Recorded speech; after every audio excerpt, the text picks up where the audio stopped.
Once again, on Saturday evening, a man lost his life in a road accident. His name was Amrit Das, resident of Pulinpur area.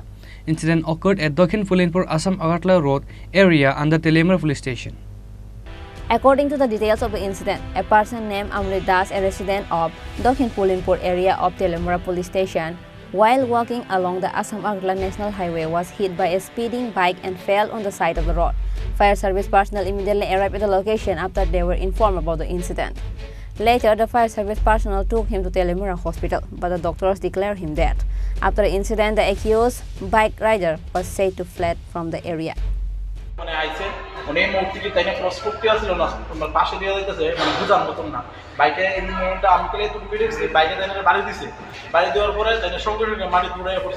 রোডের পরে তো আমরা মানে বাইরে ধরার চেষ্টা করছি, বাইক আছে না যে থামা কোনো কিছু না, মানে পালাই গেছে বাইক। তো জল টল দিলাম, সঙ্গে সঙ্গে আমরা রয়েছি হসপিটাল, মানে 2 মিনিট লেট করছি না আমরা।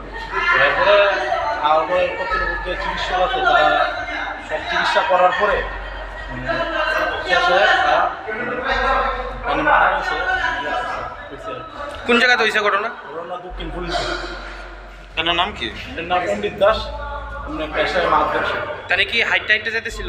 হাইটটা যেতেছিল, হাইওয়েতে হয়েছে ঘটনা। বাইকটা কি পাকড়াও করতে পারছে? বাইকটা কোনে যতটুকু শুনছি একজনে ধরছে, তো বাইকটা আমি নিজের চোখে কোনো কিছু দেখছি না, তো আমি স্পটে না গিয়ে ঠিক পেতে পারতাম না। আপনারা বাইকের নাম্বার কিছু দেখছেন না? চোখের মধ্যে তো একদম ভারতের মধ্যে। আপনার কি হয় পেশা? আমার এলাকাবাসী, মানে আমার এলাকাবাসী বাইরের কিন্তু পাশের বাড়ি আর কি। Amrit Das' family rushed to Telemura police station after they learned about the death of their son. There was an excitement among the locals of the area surrounding the incident. Reported by Hiran Moy from Telemura, Chini Khorang.